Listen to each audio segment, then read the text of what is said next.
नमस्कार, न्यूज डंकामध्ये मी अमित काळे आपलं मनापासून स्वागत करतो। हत्तीबरोबर दांडू खेळायचा नसतो हे आता पाकिस्तानला समजलं असेल। त्याचं कारण असं आहे की भारताचं जे सुदर्शन चक्र आहे ते आज पाकिस्तानवर चाललं। त्यानंतर पाकिस्तानच्या लोकसभेमध्ये पाकिस्तानच्या एका खासदाराला ढसाढसा रडावं लागलं।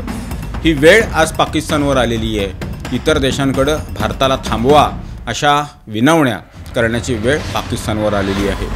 एक नाही दोन नाही तर तब्बल 15 शहरं पाकिस्तानकडून भारतातली टार्गेट करण्यात आलेली होती। काल मध्यरात्रीनंतर पाकिस्ताननं भारतावर वेगळ्या ठिकाणी मिसाईल सोडण्याचा प्रयत्न केला म्हणण्यापेक्षा ती मिसाईल सोडलेली होती। मात्र भारतीय हवाई दल इतकं सक्षम आणि मजबूत आहे की भारतीय हवाई दलानं ही सगळी मिसाईल्स हवेतच नष्ट केली आणि एकही जीव भारतातला या मिसाईलमुळे गेला नाही।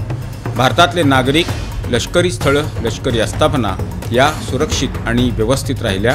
एक गोष्ट आपल्याला इथं लक्षात घ्यावी लागेल की भारतानं ज्या वेळेला ऑपरेशन सिंदूर हे राबवलं त्यावेळेला भारतानं पाकिस्तानमधल्या एकाही सर्वसामान्य नागरिकाला इजा पोचवलेली नव्हती। पाकिस्तानच्या लष्करी आस्थापनांवर हल्ला केलेला नव्हता। भारतानं जे 24 मिसाईल्स 9 ठिकाणी सोडले, ही सगळी 9 ठिकाणं ही आतंकवाद्यांची होती। तिथं आतंकवादी कारवाया घडत होत्या। त्या हल्ल्यामध्ये अनेक आतंकवादी ठार झाले, पण कुत्र्याची शेपूट ही वाकडी ती वाकडीच असते असं जे आपण म्हणतो त्याप्रमाणे पाकिस्तानची मानसिकता आहे। पाकिस्तानच्या अंगात जो किडा वळवळतोय तो किडा अजून थांबलेला नाही आहे। कारण इतकी सौजन्यता भारताकडून दाखवण्यात आल्यानंतर सुद्धा पाकिस्ताननं जी 15 शहरं टार्गेट केली त्या ठिकाणी नुकसान कोणाला होणार होतं तर भारताच्या लष्करी आस्थापनांना आणि नागरी ठिकाणांना। भारतातले सर्वसामान्य जीव या हल्ल्यामध्ये गेले असते आणि भारतातल्या लष्कराला सुद्धा धोका पोचला असता।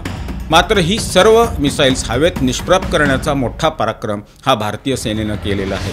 हा प्रकार घडल्यानंतर भारतानं आज लाहोरमधला पाकिस्तानचा एअर डिफेन्स सिस्टीम हा जो प्रकार आहे तो प्रकारसुद्धा संपवून टाकलेला आहे। या घटनेनंतर आज पाकिस्तानमधले नागरिक स्वतः व्हिडिओ बनवू लागलेले आहेत। एका नागरिकाचा व्हिडिओ सध्या समाज माध्यमात व्हायरल झालेला आहे। तो नागरिक त्यामध्ये स्वतःच्या दळिद्री देशाबद्दल वक्तव्य करतोय। भारतानं 24 मिसाईल सोडली, 24च्या 24 मिसाईल्स ही लक्ष्यावर जाऊन आदळली। जर भारतानं ठरवलं असतं तर पाकिस्तानचा कार्यक्रम हा त्या दिवशीच ऑपरेशन सिंदूरच्या दिवशी पहिल्या टप्प्यातच झाला असता। मात्र भारतानं तसं केलं नाही आणि दुसरीकडं पाकिस्ताननं सोडलेली सगळी मिसाईल्स ही भारतानं नष्ट केली।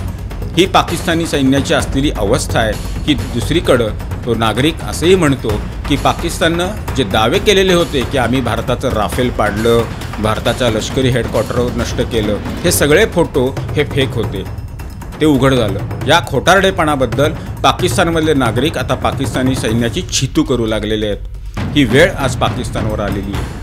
पाकिस्तानकडून इतका नीचपणा आज करण्यात आला की जम्मू भागातल्या पूंछ आणि त्या परिसरामध्ये सर्वसामान्य नागरिक हे टार्गेट करण्यात आले। जवळजवळ 16 निष्पापांचा यामध्ये मृत्यू झाला। 50-60 नागरिक सध्या उपचार घेत आहेत रुग्णालयात। मृत झालेल्यांमध्ये लहान मुलांचा सुद्धा समावेश आहे। हा नीचपणा पाकिस्तान अजूनही करतोय। त्याचं कारण असं आहे की पाकिस्तानमध्ये जो किडा आहे तो किडा अजून वळवळायचा थांबलेला नाही। अजूनही शहाणपणा पाकिस्तानला आलेला नाही, अजूनही ती मस्ती कमी झालेली नाही। आपल्या देशाची जनता आपल्याबरोबर नाही ही परिस्थिती आहे, तर दुसरीकडं भारतातला नागरिक 140 कोटी देशातले नागरिक भारतीय सैन्य दलाच्या पाठीशी ठामपणे उभे आहेत आणि पाकिस्तानमधला एकही नागरिक पाकिस्तान सैन्याबद्दल चांगलं बोलत नाही, ठणाणं करतोय। हा विरोधाभास दोन देशातल्या नागरिकांमधला आहे। सैन्याप्रती असलेला भाव काय आहे तो यातून स्पष्ट होतो। भारतीय नागरिकांना याबद्दल खात्री आहे। आम्ही घटना घडल्याच्या नंतर ज्या वेळेला पंतप्रधान नरेंद्र मोदी यांनी घोषणा केलेली की आतंकवादी आणि आतंकवाद्यांना प्रोत्साहन देणाऱ्यांनी कल्पनासुद्धा केली नसेल अशा पद्धतीची कारवाई भारताकडून करण्यात येईल, तेव्हापासून आम्ही सांगत आलो आहे की भारतीय सर्वसामान्य नागरिक जे आहेत त्यांना 100% खात्री आहे की पंतप्रधान नरेंद्र मोदी यांच्या नेतृत्वातलं सरकार याचा बदला घेतल्याशिवाय स्वस्थ बसणार नाही। मात्र भारतातलेच काही राजकीय दीडशाणे असं म्हणत होते की 12 दिवस झाले, 14 दिवस झाले, अजूनही पाकिस्तानचा बदला घेतला जात नाही आहे। कशा पद्धतीनं बदला घेतला याचं ताजं दृश्य व्हिडिओच्या माध्यमातून जगाला दिसलेलं आहे। आज या हल्ल्यानंतर भारताच्या मागे जगभरातले देश ठामपणे उभे आहेत। पाकिस्तानची अवस्था काय झाली आहे बघा। आज अमेरिकेनं त्यांच्या नागरिकांना लाहोर सोडण्याचे आदेश दिलेले आहेत। याचा अर्थ स्पष्ट आहे की सिंदूर ऑपरेशन अजूनही संपलेलं नाही. सिंदूर ऑपरेशन हे सुरूच आहे, हे युद्ध सुरूच राहणार.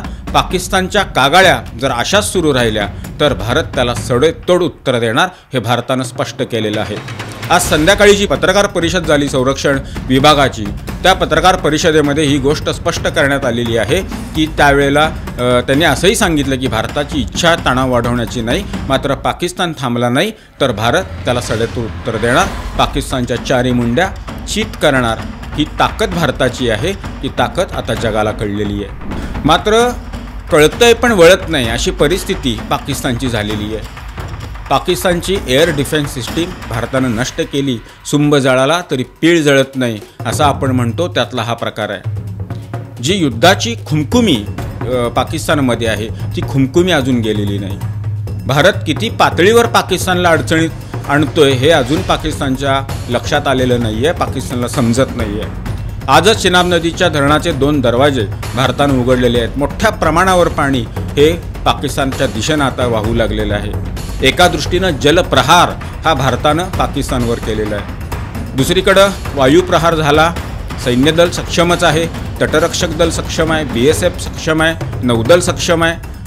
भारतानं पाकिस्तानची कोंडी केलेली आहे, पण पाकिस्तानला खड्ड्यातच जायचं असल्यामुळं पाकिस्तान अशा पद्धतीच्या कारवाया करणार आणि भारत पाकिस्तानला फाडून खाणार. ही गोष्ट आता काळ्या दगडावरची रेघ बनलेली आहे. कारण पाकिस्तानचं सैन्य आणि आतंकवादी हे दोघेही एका नाण्याच्या बाजू आहेत. पाकिस्तानचं सैन्यच आतंकवाद्यांना पोसतं, आतंकवाद्यांना ट्रेनिंग देतं, आतंकवाद्यांना पैसा पुरवतं. हे भारतानं जगाला ओरडून आत्तापर्यंत सांगितलं, ते काल स्पष्ट झालं. कारण भारतानं जो हल्ला केला त्या हल्ल्यामध्ये जे आतंकवादी मेले त्या आतंकवाद्यांच्या अंत्ययात्रेमध्ये पाकिस्तानच्या सैन्यदलातले अधिकारी सहभागी झालेले होते. त्या लष्कर-ए-तैयबाचा दहशतवादी खालिद मुर्सिद या हल्ल्यामध्ये ठार झाला. त्याला गार्ड ऑफ ऑनर पाकिस्तान सैन्यानं दिलं. काय लायकीचा देश आणि काय लायकीचे सैन्य हे आपल्याला या प्रकारावरून लक्षात येईल. आतंकवाद्यांच्या शवपेट्यावर सैन्य दलाच्या प्रमुखांकडून फुलं वाहण्यात आलेली होती. हे सगळ्या जगानं बघितलेलं आहे. त्यामुळं पाकिस्तान हा दहशतवादी देश आहे याच्यावर आता जगानं शिक्कामोर्तब करण्याची वेळ आलेली आहे. हा व्हिडिओ आपल्याला कसा वाटला, जो विषय मी मांडला तो कसा वाटला, त्याबद्दलच्या आपल्या प्रतिक्रिया, आपली मतं जरूर कमेंट बॉक्समध्ये लिहा. व्हिडिओ आवडला असल्यास तो लाईक करा, शेअर करा आणि आमचं चॅनल आठवणीनं सबस्क्राईब करायला विसरू नका. धन्यवाद आणि नमस्कार.